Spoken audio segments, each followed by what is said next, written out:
My aunt told me at my mother's funeral that she would be taking care of everything from now on, and even though I was old enough to make my own decisions, she spoke like someone who had already assumed a title no one offered her. She hugged me so hard that my ribs hurt, whispered that she would guide me through this dark time, and then looked around with the expression of someone stepping into a role she had always wanted. I remember standing there with my throat burning and my mind floating somewhere above my body, trying to understand how she could sound almost energized while everyone else seemed barely able to stand. My Aunt Linda had always hovered over our family like a bright but intrusive lamp, the kind that lights a room but blinds you if you look directly at it. Growing up, she wasn't just involved, she was everywhere, and she acted as if she had earned the right to manage every part of our lives. She'd show up to birthdays with gifts bigger than whatever my mom had bought and then make a comment about how children deserve to be spoiled sometimes. She cornered teachers at parent nights and talked over my mother like she was the one raising me. She corrected my mom's decisions in front of relatives, and people often said she was just being helpful, just being protective, just being the older sister. I used to believe that. I didn't see the way my mom would go quiet, how her shoulders would fall a little, how she'd smile in a way that didn't reach her eyes. I didn't understand that the relationship between them had been uneven long before I was born. When I was 8, Linda decided my bedroom needed to be reorganized because I was too cluttered for a young lady. She bought organizational bins and pastel labels and started moving my stuff without asking. My mom arrived home from a 12-hour shift to find her sister sitting cross-legged on my bed, surrounded by my belongings. Instead of getting angry, my mom apologized for the mess, even though she'd already cleaned before work. Linda only smiled and said, "It's all right, sweetie, I don't mind doing what you can't." I didn't understand then why those words made my mother turn away quickly. At 10, when I forgot my lunch for school, Linda didn't just bring me food. She brought a lunch bag full of expensive snacks, walked into the classroom, kissed me loudly on the forehead, and announced, "Your mom forgot, sweetheart, but I would never let you go hungry." My mom heard about it later and cried in the bathroom. At 12, when I had a school play, Linda arrived in a lovely dress and heels even though the auditorium was filled with parents in jeans and sweaters. She brought roses and gave them to me on stage before my mom arrived. The teacher assumed she was my mother and thanked her for being so supportive. Linda laughed and said, "Well, someone has to be," and again I didn't understand why my mom cried silently later that night.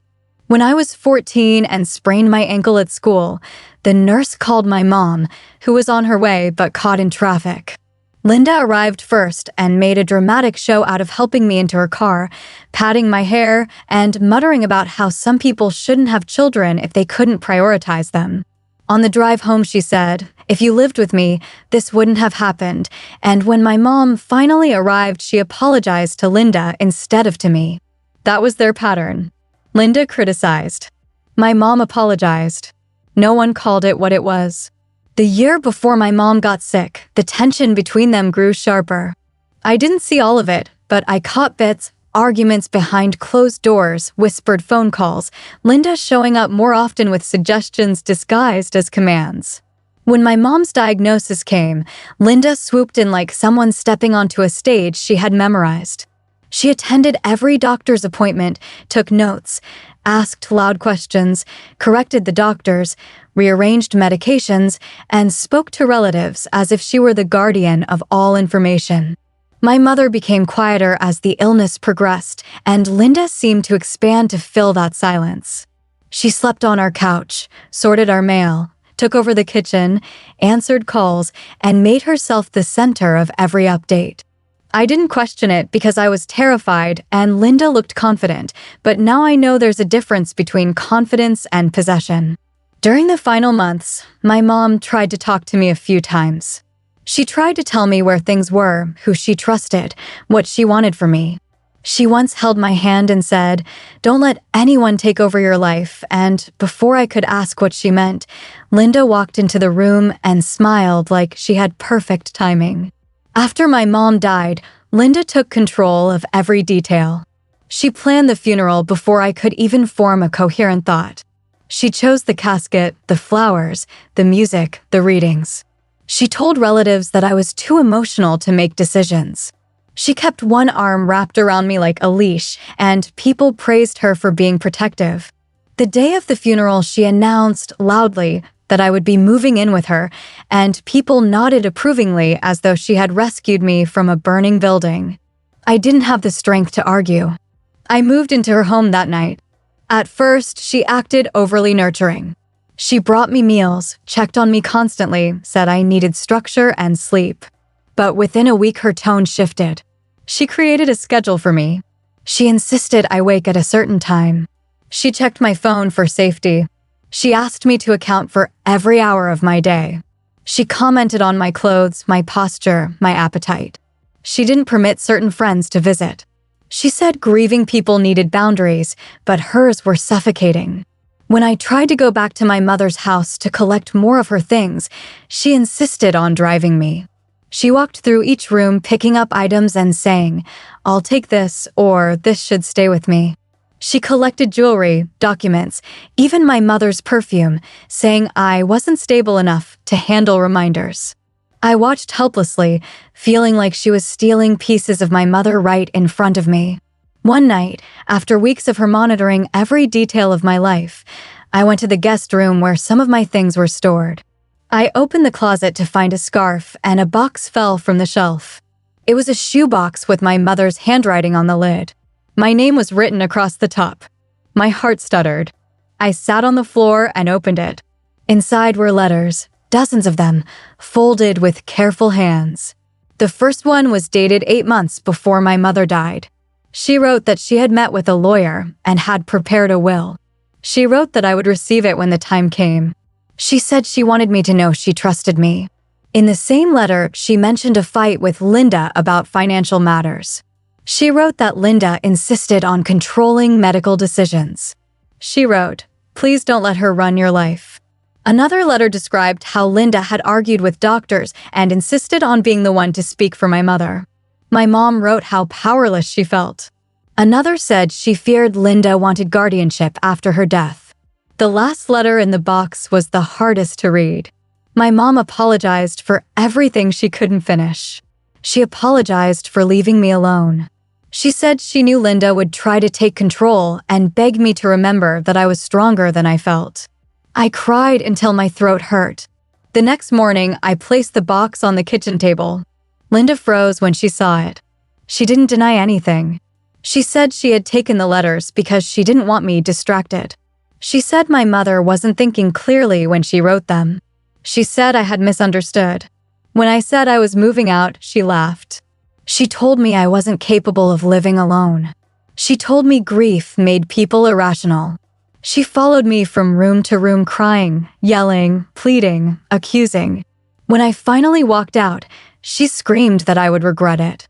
I returned to my mother's house. The silence there was heavy but mine. The next morning, police knocked on my door because Linda had reported me as a runaway. When they realized I was 18, they apologized and left. Then the phone calls started. Relatives said Linda was telling people I had stolen from her, that I was unstable, that I was lashing out in grief. I didn't have the energy to defend myself. Then came the letter from the lawyer. It said I had missed my appointment as executor of my mother's estate. I stared at the word executor because Linda had told me there was no will, that my mother hadn't managed to prepare anything. I went to the lawyer's office shaking. He told me my mother had met with him several times. She had left everything to me. She had written clear instructions. He said they had been trying to reach me. Someone had been answering her phone saying I wasn't available. Someone had intercepted communication. I didn't need to guess who. He told me the insurance payout had already been issued weeks earlier. I had never seen a check. I opened my mother's final letter on the bus ride home. She wrote that she knew Linda would make things difficult. She wrote that she loved me. She told me I was allowed to choose my own life. She told me not to let anyone convince me that dependence was the same as love. I cried openly on public transport for the first time in my life. When I confronted Linda with the truth, she trembled in a way that almost looked like fear. Then she accused me of attacking her in grief. She accused the lawyer of manipulating me. She said my mother hadn't been mentally stable when she wrote the will. When I mentioned the check, she went pale and then furious. That was the last time I stood in her house. Court came next. She contested the will. She cried in court and claimed she had been the primary caregiver. She said my mother trusted her. She said I was unstable. But the documents spoke louder. The letters. The phone records. The signatures. The judge upheld the will and revoked her conditional inheritance. She was ordered to repay what she'd taken. I didn't press charges. I just wanted out. I spent the next year rebuilding my life piece by piece. I sold my mother's house because living there felt like trying to breathe underwater. I moved into a small apartment with mismatched dishes and thrift store furniture. I got a part-time job, started school, began therapy. I learned how to cook. I learned how to sleep without the constant anxiety of being watched. I learned how to breathe without someone correcting me. I thought Linda was gone for good until a letter arrived from the hospital nearly a year later. It said I had been listed as her emergency contact. I almost ignored it, but something in me knew I needed closure. I walked into the hospital room and found her looking smaller than I had ever seen. She didn't start with excuses. She said, "Thank you for coming," like she didn't expect me to. She told me she knew she had crossed every line. She said she confused control with care because she didn't know how else to love. She said she thought she was protecting me. She said losing her sister had broken something in her. She told me she never meant to hurt me the way she did, and for the first time since my mom died, she sounded like a normal human being instead of the woman who had tried to run my entire life.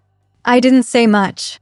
I just listened because I didn't know what to do with the mix of anger and pity swirling in my chest. She said she had tried to reach out to relatives after the court case, and most of them stopped answering her calls. She said she had never realized how many people only tolerated her because of my mom. She said she wasn't used to being alone and that scared her. I didn't comfort her. I didn't yell at her either. I just stood there feeling like a child and an adult at the same time. When I left the room, she didn't ask me to stay. A few months passed before I heard from her again. She sent a handwritten card that said she hoped I was doing well and that she was sorry for everything. I kept it in a drawer without answering. Then one afternoon, she knocked on my apartment door. She looked thinner, older, like the last year had been hard on her in a way she couldn't hide. She held a small cardboard box and a folder. She asked if she could come in for a minute, and I let her because I wanted to know why she was there. Inside the folder were legal documents she wanted me to see, so I wouldn't be surprised by anything when she died. Her will, her insurance papers, her medical instructions. She told me she hadn't left me anything significant because she didn't want me to feel indebted to her again. She said she just wanted transparency. It was the most normal and responsible thing she had ever done. In the box were old photos of my mom and me, some recipes in my mom's handwriting, and a few of my mom's belongings that Linda had taken without asking years earlier.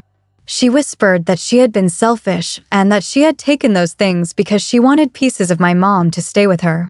She said she realized too late that she had crossed a line she had no right to cross.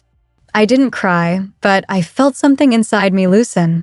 We sat at my thrift store table drinking tea, and she told me stories about her childhood and how she always had to take care of their younger siblings. She said control was the only way she knew how to feel valuable. She admitted she had been jealous of the closeness my mom and I had and felt shut out. Hearing her say that made something click in my brain. I had spent years feeling guilty, feeling manipulated, feeling overwhelmed, and I never realized that her behavior came from fear, not power. It didn't excuse anything she did, but it made the monster in my head shrink a little. After she left, I sat for a long time staring at the envelope containing my mom's ring. It felt like a circle finally closing. Over the next few months, our contact settled into something strange but manageable. She sent occasional messages saying she hoped I was doing well. I replied when I felt like it. Sometimes days later. Sometimes not at all. I learned to treat her like a distant relative instead of someone who had once ruled my world. I didn't owe her anything. But I also didn't need to hate her to protect myself. I visited her 3 times in the next year. Each visit was short. She didn't try to control anything. She didn't pry into my life. She didn't offer opinions unless I asked for them. It was like she had finally understood that closeness meant respecting space, not filling it. One afternoon, she asked if she could talk about my mom. I agreed. She told me that my mom had always been the gentle one, the one who avoided fights, the one who wanted peace more than anything. She told me that sometimes she took advantage of that without realizing how deeply it hurt her. She said if she could change anything, she would have let my mom make her own choices instead of trying to make choices for her. Hearing her say those words was harder than I expected. It made me realize how much unresolved history lay beneath everything that had happened. My mother had spent her whole life being overshadowed by her sister, and I had inherited the same dynamic without even knowing it. Another year passed. Life became ordinary in a way that felt unfamiliar but good. I finished community college. I got a job I liked. I made new friends who didn't know me as the girl with the sick mom or the controlling aunt. I bought a bike. I learned how to bake bread. I adopted a cat. Slowly, my life became mine. Linda aged quickly. Her health grew weaker. She called sometimes to tell me about doctor visits. She never asked me for help. She never played the martyr again. She made her world smaller, quieter. I think she finally understood that control had cost her the one family connection she truly wanted. I visited her one last time after she had another heart episode. She was sitting in her living room wrapped in a blanket, the same room where she had once planned out my entire life, from my sleep schedule to my friendships. Now she looked like a faded version of the woman who used to tower over everyone. She asked me if I hated her. I told her the truth. I said no, I didn't hate her, but I didn't trust her either, and I didn't think trust would ever come back the way she wanted. She nodded slowly. She said she didn't expect forgiveness. She said she just wanted me to build a life that my mother would be proud of. Then she squeezed my hand and said something she had never said before. She said, "You don't owe me anything." When I left her house that evening, I felt lighter than I had in years. A few months later, she passed away. A heart complication. I got a call from the hospital and sat there staring at the wall for 10 minutes trying to figure out what I was supposed to feel. I didn't feel relief. I didn't feel grief the way I felt for my mom. It was something else. A strange sadness mixed with a strange peace. Like the end of a very long, very complicated book. Her lawyer contacted me a week later. She had arranged a small fund in my mother's name, something she had never mentioned. Not for me, but as a donation to a local women's shelter. He handed me a letter she wrote before she died. In it, she said she never learned how to love people without trying to control them, but she hoped my life would be different. She apologized not for one thing, but for everything all at once. She said she hoped I would remember her as someone who tried, even if she failed in all the worst ways. And that was it. No dramatic ending. No final request. No attempt to bind me to her again. Just a goodbye. Sometimes I still think about the version of my life I might have had if my aunt hadn't stepped into places she wasn't invited. I think about the distance she created between me and my mom. I think about all the moments she overshadowed, all the decisions she took, all the years she tried to shape me into someone dependent on her. But I also think about that box of letters my mother left me. I think about the way she tried to protect me even when she was sick. I think about how she trusted me to navigate my way out, even when I didn't trust myself. And I think she would be proud that I finally did. I don't tell this story because I want people to hate my aunt. I tell it because sometimes the people who try the hardest to control you are the ones who think they're saving you. And sometimes the only way to save yourself is to walk away, even if walking away feels like betrayal. My mother once wrote that love should never look like ownership. It took me years to understand what she meant. But now I do. And that understanding is the part of her I carry with me everywhere.